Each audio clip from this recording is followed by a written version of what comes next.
Emily Ashford learned the art of being invisible long before she understood how painful it was to live that way. For 7 years, she moved quietly through the halls of Thornhill Manor, unnoticed and unremembered, like a shadow that belonged to the walls themselves. Servants passed her without greeting. The family she served barely glanced at her face. Even her name seemed to fade the moment it was spoken.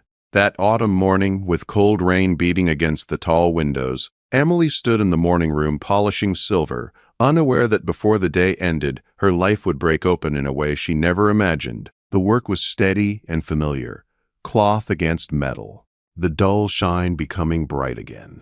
Emily found comfort in repetition. It allowed her thoughts to drift far from the grand house that was never truly her home. Few people knew that before she became a maid, she had lived a very different life. Her father had been a scholar, a translator who spoke several languages with ease. Their small cottage had once been filled with books and candlelight, with foreign words spoken softly into the night. He taught her everything he knew, not out of ambition, but love. Then he died. A fever took him in 3 days. Emily was 17, alone and penniless. Thornhill Manor needed a scullery maid, and she needed food. That was how her life among the invisible began. Over time, she worked her way up to housemaid, though the change meant little more than cleaner hands and access to brighter rooms. The Duke of Blackwood never noticed servants. To him, they were part of the house itself, necessary but unseen. He was 38 that year, tall and severe, with dark hair always neatly kept and eyes that revealed nothing. He had inherited Thornhill at 21 and turned it into a place of strict order and cold efficiency. Emily had seen him smile only twice in 7 years. That morning, as she finished her work and moved toward the library, raised voices echoed through the entrance hall. Emily froze. The Duke did not allow shouting in his home.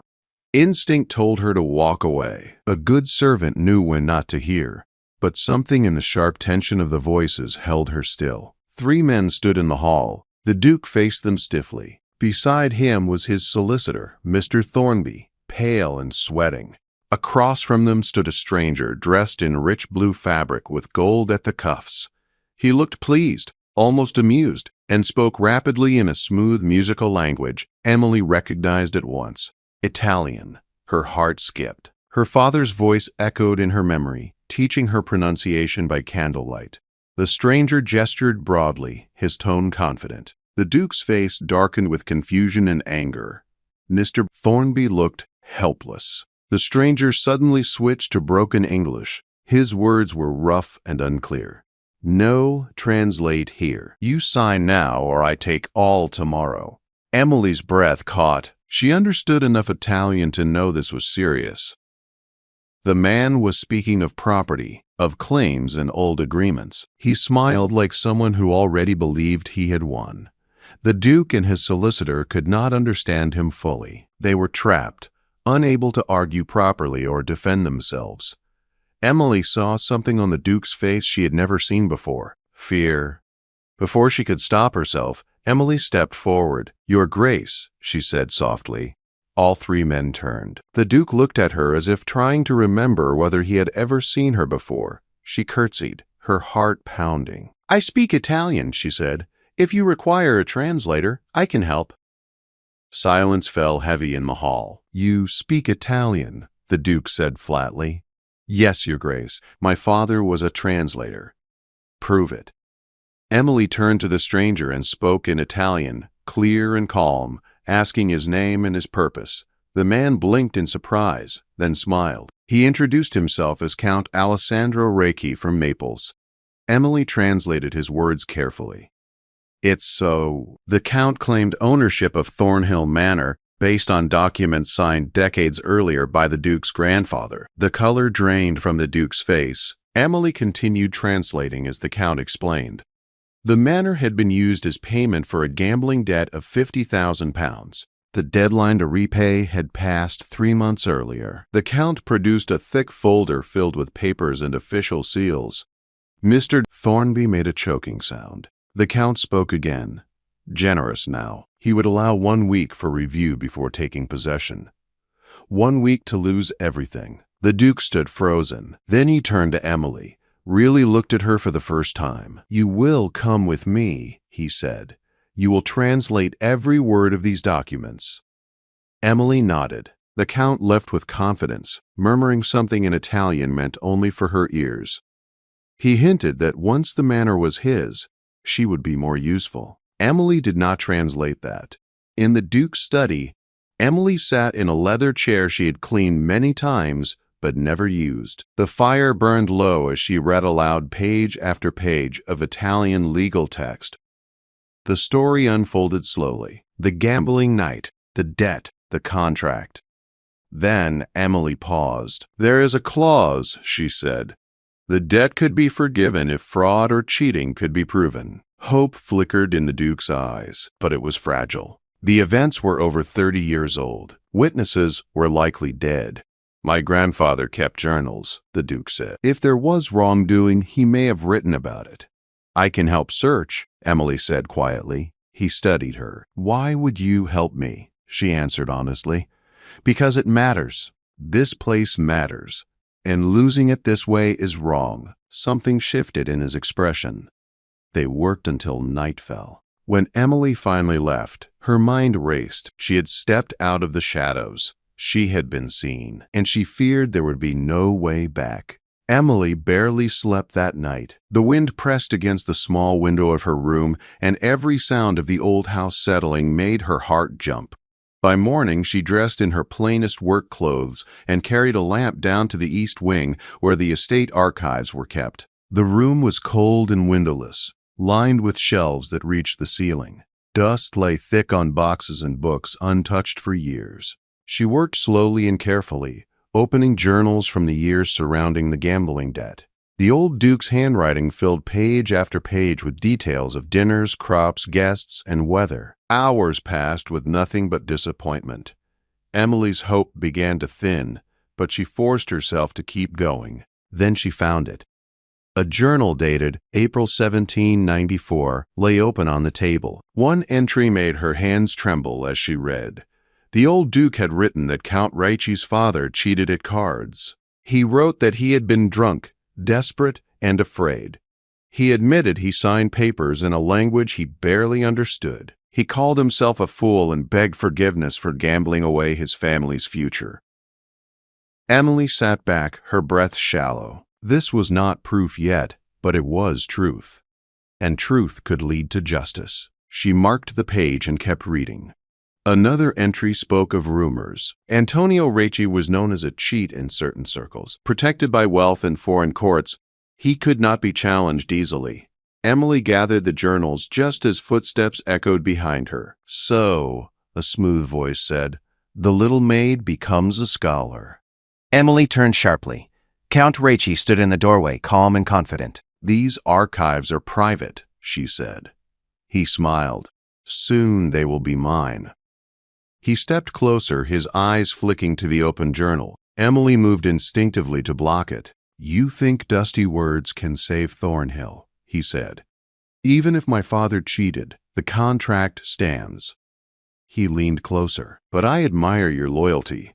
When I take this estate, you could serve me instead." "I would not ignore your talents."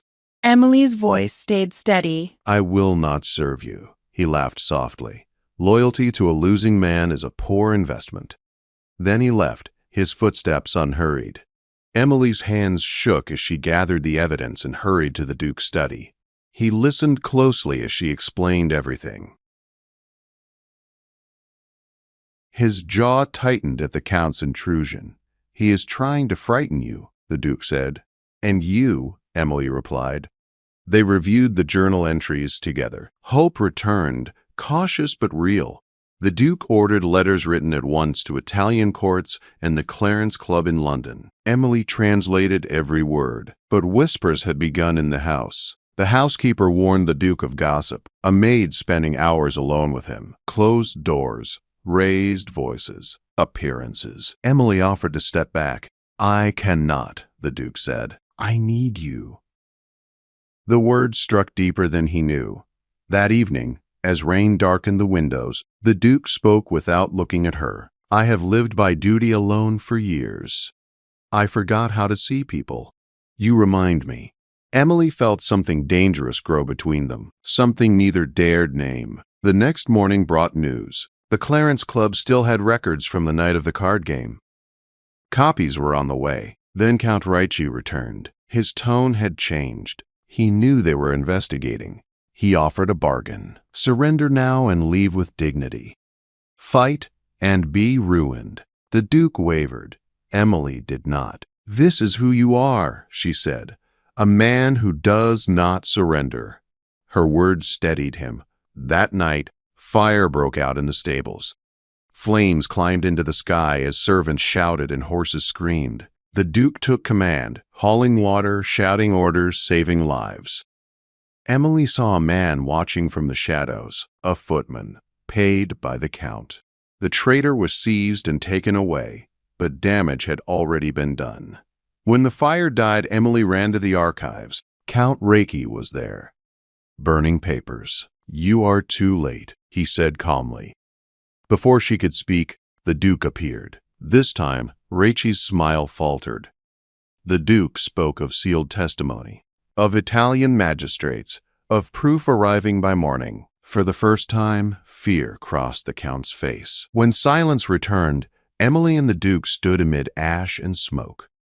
Thornhill still stood, but the fight was not over yet. The night after the fire felt heavier than any that came before it. Smoke still clung to the air, and the smell of burned wood drifted through the open windows of Thornhill Manor. Emily sat in the Duke's study with her hands folded in her lap, too tired to speak, too restless to leave. Across from her, the Duke stood near the hearth, staring into the low flames as if searching for answers there. Neither of them spoke for a long time. At last, the Duke broke the silence. If the evidence arrives tomorrow as promised, Count Raichi will be finished here. Emily nodded. And if it does not? He turned to her then, and she saw the truth in his eyes. Then I will still fight. But I will not pretend any more. I am afraid, Emily. I have been afraid since this began. She rose slowly and stepped closer. You are allowed to be afraid. Courage does not mean the absence of fear. It means standing anyway. His gaze softened. You speak as if you have always known this. I learned it by surviving, she said simply, by being invisible and still enduring. Before he could reply, a knock came at the door.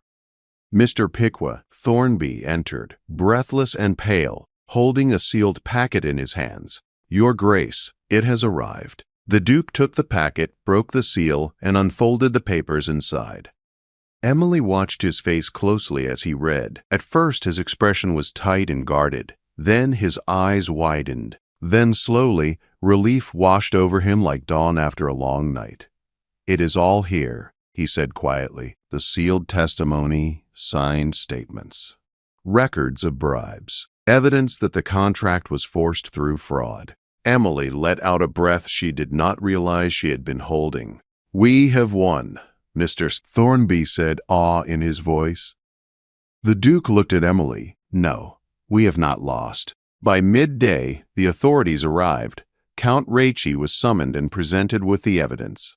His confidence crumbled under the weight of proof. His threats became protests. His protests turned to silence. By evening, he was gone. Thornhill Manor was safe. The house felt different the next morning, lighter, as if it had exhaled after holding its breath for years. Servants whispered in corners, but their voices carried relief instead of fear. Repairs began on the stables. Horses were moved to temporary shelter. Life resumed, careful but hopeful. Emily stood at the edge of the garden, watching workers move across the grounds. She should have felt triumph. Instead, uncertainty pressed in. The Duke found her there. It is over, he said. Yes, she replied. It is. He studied her face. You sound as if you believe something has ended. Something has, Emily said softly. This work, this closeness. You no longer need me. The words hung between them. I need you, he said at once.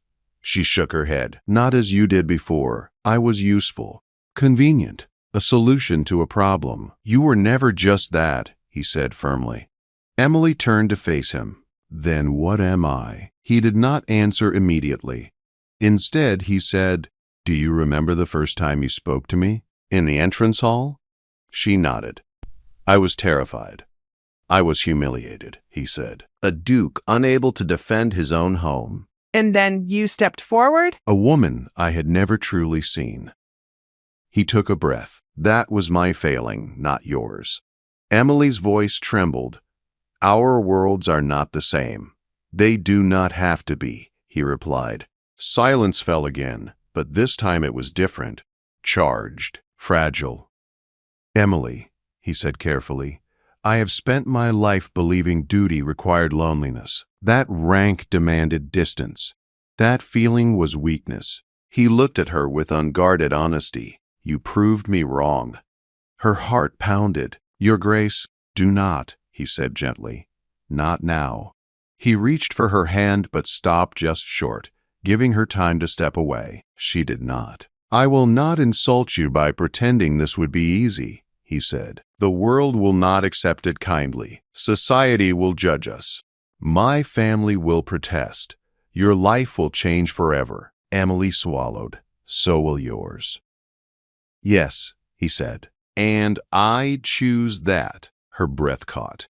"You choose scandal. I choose truth," he said. "I choose the woman who stood beside me when I had nothing but fear and stubborn hope." Tears filled her eyes. "I am afraid," she admitted. "So am I," he said. "But for the first time, I do not want to be brave alone." He finally took her hand. Emily felt the weight of the moment press down on her. The past years of silence, the nights of loneliness, the belief that she was meant to remain unseen. She thought of her father, of words as bridges. Yes, She said. The word was quiet, but it changed everything. They married a week later in the small chapel on the grounds. There was no grand celebration, no crowded pews, only a handful of witnesses in the soft light of stained glass casting color across stone walls. Emily wore a simple dress. The Duke wore no decorations beyond his name. When they spoke their vows, there was no doubt in either of them. The world outside Thornhill reacted exactly as expected. Some were shocked, some were cruel, some refused to visit or write, others watched closely, waiting for the marriage to fail. It did not. Emily learned quickly. She learned how to host, how to speak, how to hold her ground with grace. She did not pretend to be something she was not. She carried herself with quiet strength, the same strength that had carried her through invisibility. The Duke stood beside her always, not in front, not behind. Together, they rebuilt the stables. Together, they walked the estate at dawn. Together, they listened to tenants and servants alike. And sometimes, in the evenings, they sat in the library while rain tapped against the windows, reading aloud in different languages, voices blending, words bridging every distance that once stood between them. Emily was no longer invisible. She was seen, and she was home.